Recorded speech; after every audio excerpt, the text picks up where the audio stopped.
मैंने बचपन से ही भूत प्रेतों के बड़े किस्से कहानियाँ सुनी थी, फिर भी मुझे उनके अस्तित्व पर बिल्कुल विश्वास नहीं था। मगर जब मेरा सामना भूत के वजूद से हुआ तो क्या कहूँ, मुझ पर क्या बीती। बात उन दिनों की है जब मैं छोटा था।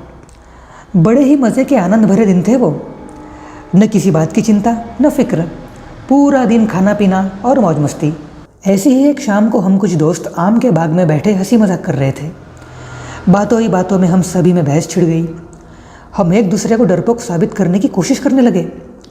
इससे ये तो साबित नहीं हो सका कि वास्तव में डरपोक कौन है, पर मैंने मुसीबत मोल ले ली। जब कोई भी खुद को डरपोक मानने को तैयार नहीं हुआ तो मैंने अपने दोस्तों से कहा, सबकी बहादुरी पल भर में साबित हो जाएगी। कैसे? सभी ने एक साथ उत्सुक स्वर में पूछा। तब मैंने कहा, देखो, पास ही में कब्रिस्तान है। सभी को वहाँ बारी बारी से जाकर किसी भी एक कब्र पर एक आम रख कर आना होगा, ठीक है? याद रहे, कोई चालाकी नहीं होनी चाहिए। हम सब कब्रिस्तान के बाहर खड़े होंगे। जो आम रख कर आएगा वही बहादुर माना जाएगा। मंजूर? हमें मंजूर है, सब ने कहा।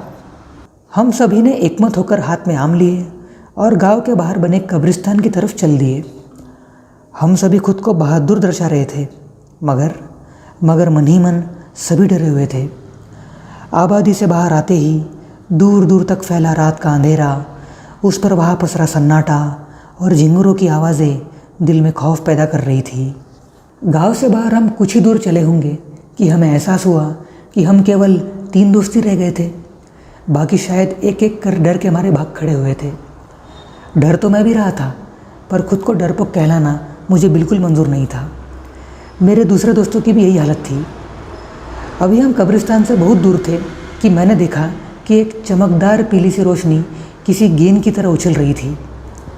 तभी अचानक पीछे से आवाज़ आई, कहाँ जा रहे हो बालको?